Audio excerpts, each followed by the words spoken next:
My parents sent me to an orphanage, and when I built my own career, they came to demand money. I'm here to share my story, and it's a long one filled with twists and turns that I never saw coming. Growing up was anything but easy, and even now as an adult, I'm still trying to piece together everything that happened to me. So grab a cup of coffee or tea and settle in, because this is going to be quite a ride. I was born in a small town in the Midwest. My earliest memories are of a cold, sterile orphanage. The place was bleak and unwelcoming.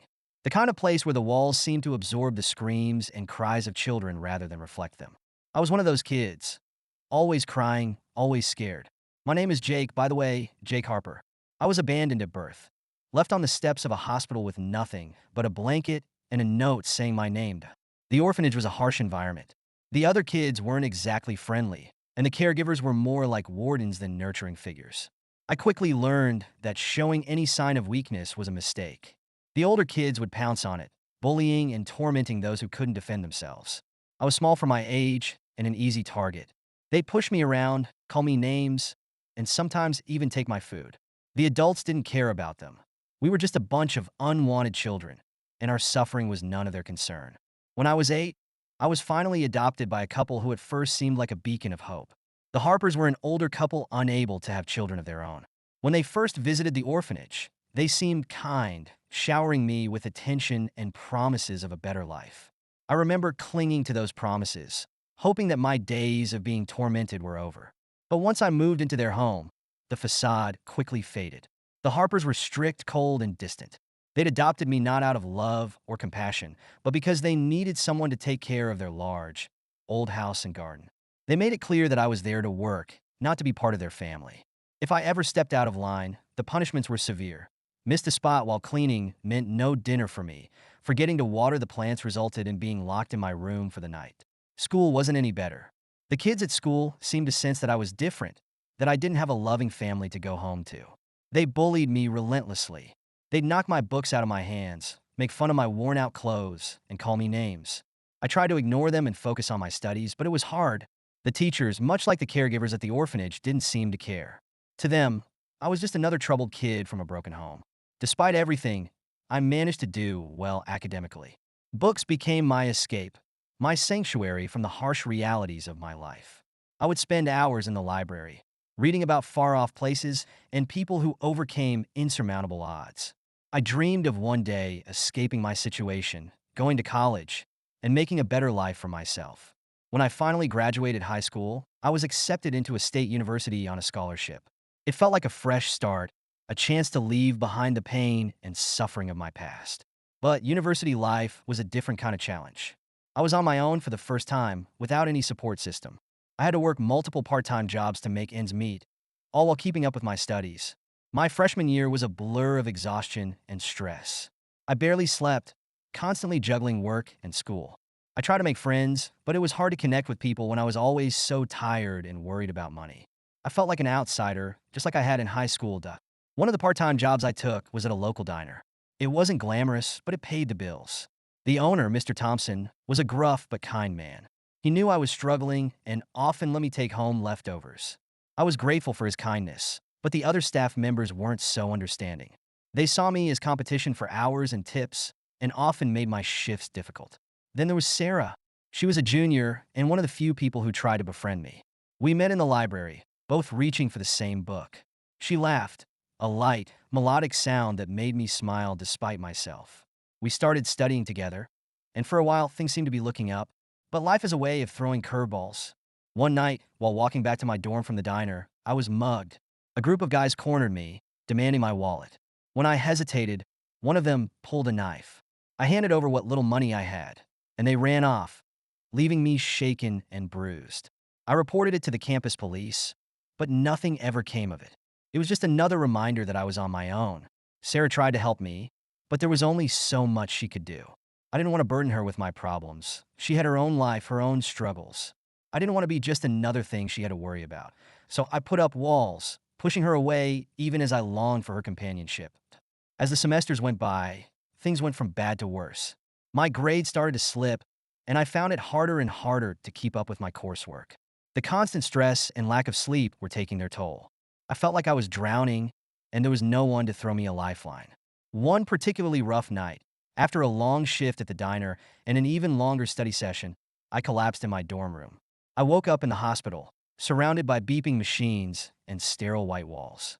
The doctor said it was exhaustion and stress, but I knew it was more than that. It was the weight of my entire life crashing down on me.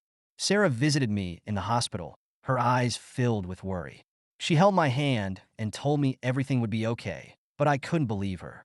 How could anything be okay when my whole life had been nothing but pain and struggle? I pushed her away again, telling her I didn't need her pity. When I was released from the hospital, I was more determined than ever to turn my life around. I threw myself into my studies, working even harder to catch up, but the harder I worked, the more I seemed to fall behind. It was like trying to climb a mountain with no summit in sight. Then one day, everything changed. I was called into the dean's office, my heart pounding in my chest. I feared the worst, thinking I was going to be expelled for my slipping grades. But instead, the dean told me I had been selected for a prestigious internship, a chance to work with one of the top companies in my field. It was a golden opportunity that could change my life. I couldn't believe it. For the first time in my life, something good was happening to me. I accepted the internship, determined to make the most of it. The company, Stanton Industries, was a powerhouse in the tech world. Working there was a dream come true, and I threw myself into the work with everything I had. The internship was demanding, but I thrived under the pressure. For the first time, I felt like I was part of something important, something bigger than myself. I made connections, learned valuable skills, and started to see a future for myself beyond the pain and struggle. But life, as always, had other plans.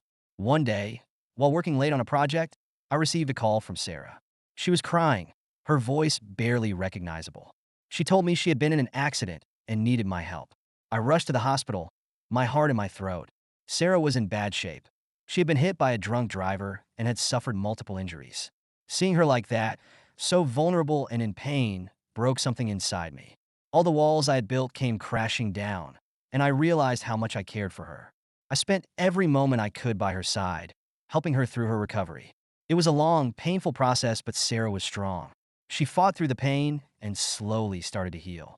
In those moments, I realized that I wasn't as alone as I had always thought. Sarah had been there for me, even when I tried to push her away.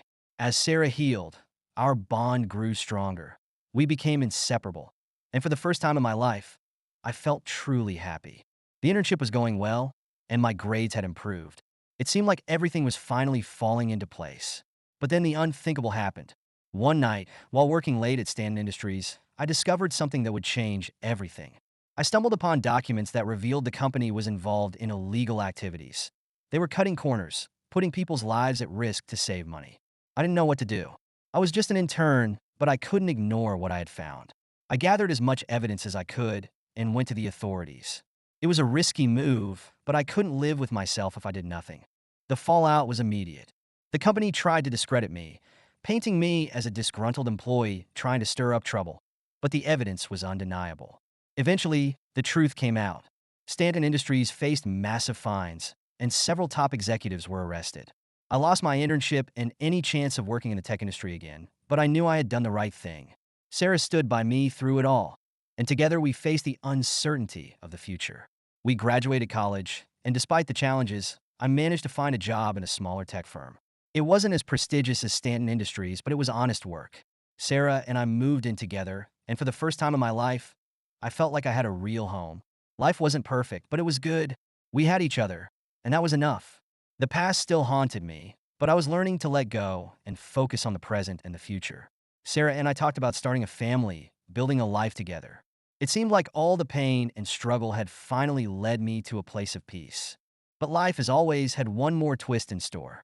One night, Sarah and I were walking home from dinner when we were attacked.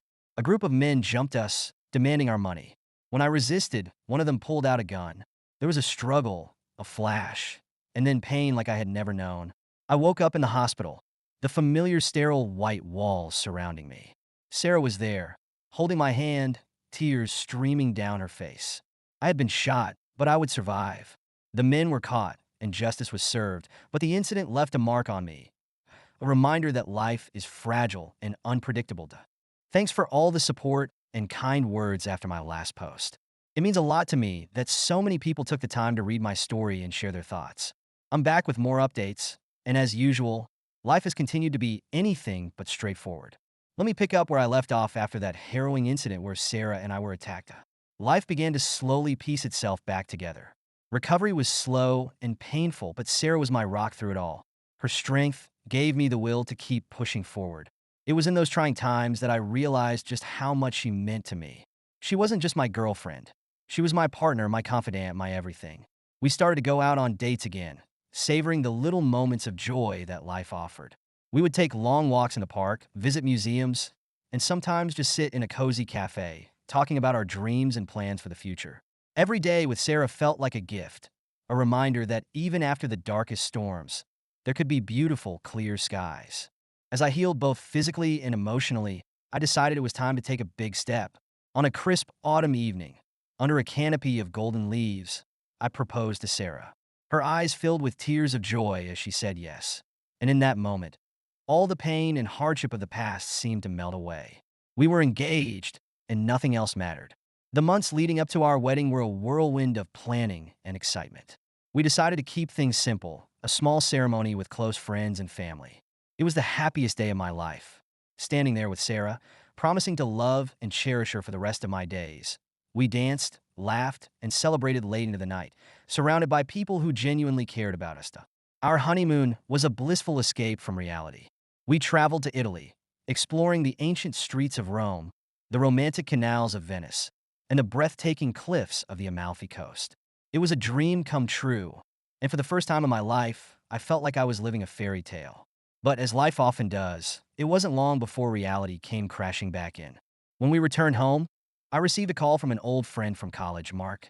He had heard about my ordeal with Stanton Industries and wanted to catch up. We met for coffee, and it was like no time had passed. Mark had always been a straight shooter, someone I could trust, or so I thought. Mark told me about an incredible job opportunity at a new tech startup he was involved with. The company, Vertex Dynamics, was on the cutting edge of AI technology, and they were looking for someone with my skill set. It seemed like the perfect chance to get my career back on track, and I was eager to learn more. I met with the team at Vertex Dynamics, and I was impressed by their vision and innovation. They were developing a revolutionary AI system that could change the world, and they wanted me to be a part of it. The salary was generous, and the benefits were top-notch. It all seemed too good to be true, but Mark vouched for them, and I trusted him. I took the job, and for a while, everything was perfect. The work was challenging and fulfilling, and I was surrounded by brilliant minds who shared my passion for technology. Sarah was supportive, happy to see me excited about my career again. We moved into a new apartment, a cozy place that felt like home from the moment we stepped inside. But as the months went by, I started to notice some oddities at Vertex Dynamics. There were whispers among the staff, hushed conversations that would stop abruptly when I entered the room. I brushed it off at first, thinking it was just the nature of a high-pressure environment, but the nagging feeling that something was off wouldn't go away. One evening, after a particularly long day at work, I was approached by a colleague named Lisa. She was a software engineer, sharp and observant. Lisa had been with the company longer than I had, and we had developed a good rapport. She looked nervous as she pulled me aside and told me she had something important to discuss. Lisa revealed that she had stumbled upon some troubling information. She had been working on a project related to data security when she discovered that Vertex Dynamics was involved in some questionable practices. They were collecting and selling user data without consent, and the AI system we were developing was being used for surveillance purposes by undisclosed clients. My heart sank as she showed me the evidence. It was clear and damning. I felt a sense of déjà vu, a reminder of what had happened at Stanton Industries, but this time, it was worse. I was deeply embedded in the company, and my reputation was on the line. I knew I had to do something, but the stakes were higher now. I had Sarah to think about, our future together. I took the evidence to Mark, hoping he could provide some clarity to my shock. He brushed it off, insisting that Lisa was mistaken and that I should ignore her. He assured me that everything was above board and that I shouldn't worry, but his dismissive attitude only fueled my suspicions. I decided to dig deeper on my own. Late at night, after Sarah had gone to bed, I would pore over company documents and emails, looking for more proof. What I found was worse than I had imagined. Vertex Dynamics was not only selling data, but also manipulating information to influence political events and social movements. They were playing a dangerous game, and I was a pawn in it. I confided in Sarah, telling her everything. She was understandably worried but stood by me, encouraging me to do what I thought was right. Together, we made a plan. I gathered all the evidence I could find, knowing that exposing the truth would put us both at risk. One night, as I was copying files onto a secure drive, I heard a noise outside our apartment. I looked out the window and saw a car parked across the street, its occupants watching our building. My heart raced as I realized we were being surveilled. I quickly finished copying the file and hid the drive. The next day, I went to the authorities just as I had done with Stanton Industries. The investigation was swift and the fallout was immediate. Vertex Dynamics was shut down, and several top executives, including Mark, were arrested. It turned out that Mark had known about the illegal activities all along. He had lied to me, used our friendship to get me on board, and keep me quiet. I was devastated. Not only had I lost my job, but I had also lost a friend. Trust once broken is hard to rebuild. The betrayal cut deep, and for a while, I was lost, unsure of what to do next. Sarah and I decided to take some time away from everything. We rented a cabin in the mountains, far from the chaos of the city. The fresh air and tranquility were a balm to our wounded souls. We spent our days hiking, reading, and simply enjoying each other's company. It was a much-needed respite, a chance to heal and reflect. During one of our hikes, we stumbled upon an old, abandoned cabin. It was run down, but there was something charming about it. Sarah and I spent the afternoon exploring the cabin and its surroundings. We talked about what it would be like to fix it up, to turn it into a getaway spot for ourselves and future generations. The idea sparked something in us, a new dream to chase. We decided to buy the cabin and spent the next few months renovating it. It was hard work, but it was also incredibly rewarding. We poured our hearts into that cabin, making it a reflection of our love and resilience. By the time we were finished, it felt like a new beginning, a symbol of the life we wanted to build together. With the cabin project complete, I started to think about my career again.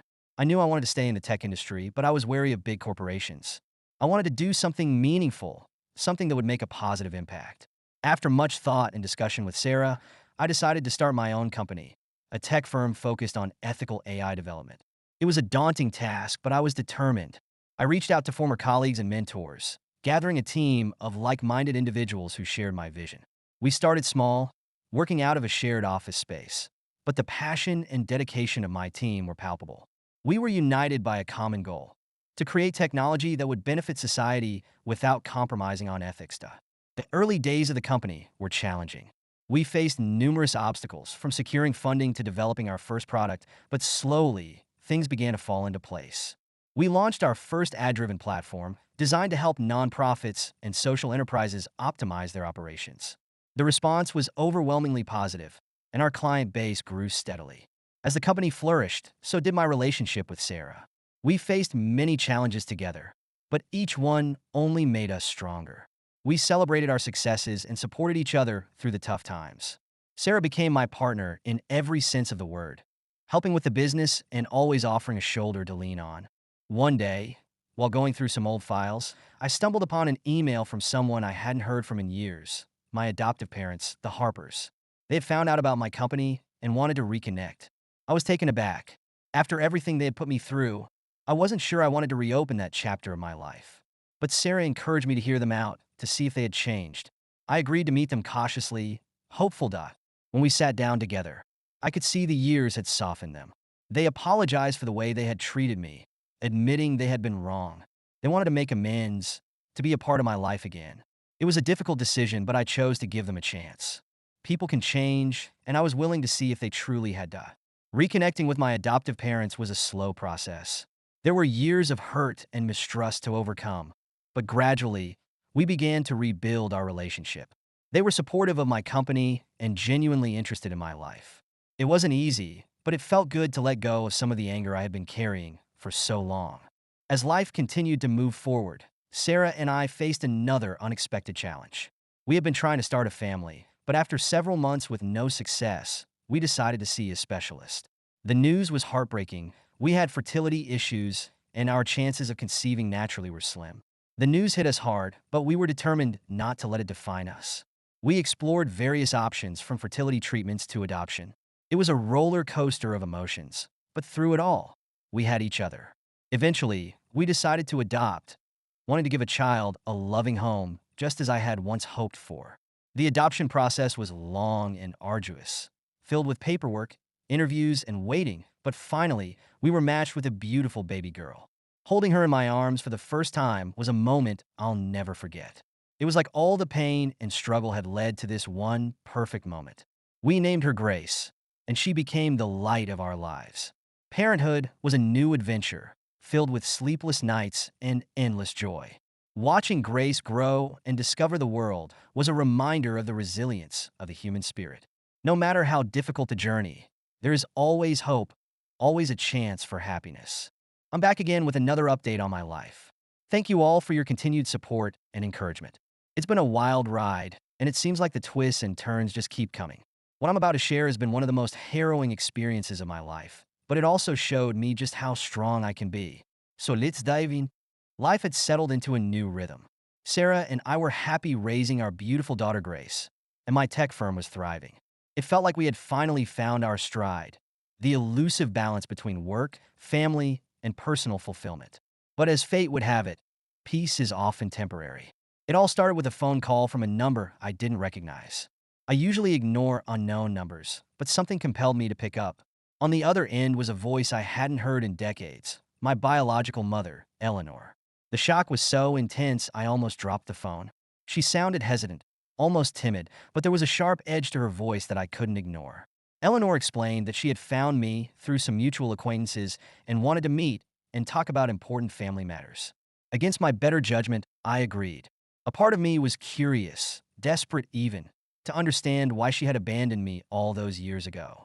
We met in a small, nondescript cafe.